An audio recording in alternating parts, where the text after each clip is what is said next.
Сәлем баршаңызға. Бүгінгі видеода дәл осындай бесік тойға арналған бонбоньерка қалай жасауға болады, соның жолын көрсететін боламын. Каналыма тіркеліп, лайк басып, қолдап кетуіңізді сұраймын. Ал кеттік, бастаймыз. Ол үшін Pinterest программасына кіреміз. Google Play'ден, App Store'ден скачать етіп алуға болады.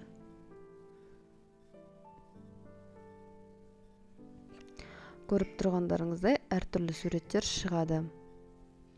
Өзіңізге қажетті кез келген фонды таңдап аламыз. Мысалы, поискке жазамыз. Бонбоньерка деп жазайық.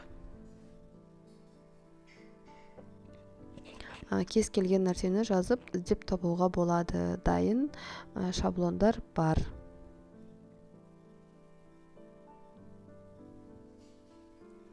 Мінеке, көріп тұрғандарыңыздай ашылды. Енді осы тұрған біріншісін таңдайын.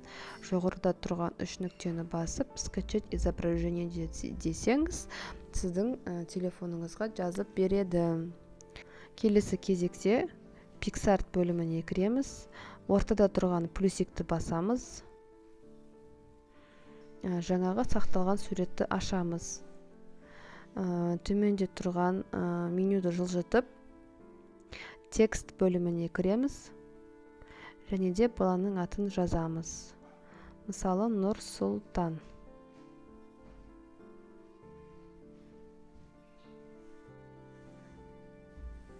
Птичканы басамыз, саламыз. Мына тұрған стрелканы басақ, шрифтылар бар. Әртүрлі өзім добавить еткем. Егер де дәл осындай шрифттар қажет болса, төменде описанияда Telegram каналдың ссылкасынан алсаңыздар болады. Осы жерден өзіңізге ұнаған, көріп тұрғандарыңыздай біздің шрифт ашпай тұр.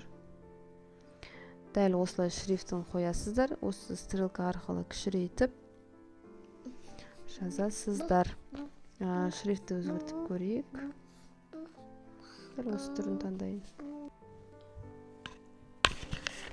Жоғарыда тұрған төрт бұрыштыны бассаңыздар, копия дегенді басасыздар.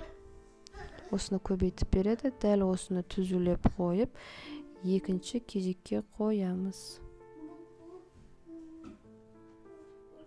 Жаңағы біріншіні қалай қойдық, тура солай қойып шығамыз. Мінеке қойылды. Енді шамамен 40-нан шығару деп жазайық. Кез келген іс-шараға осылай өздеріңіз таңдап жазып шығарсаңыздар болады.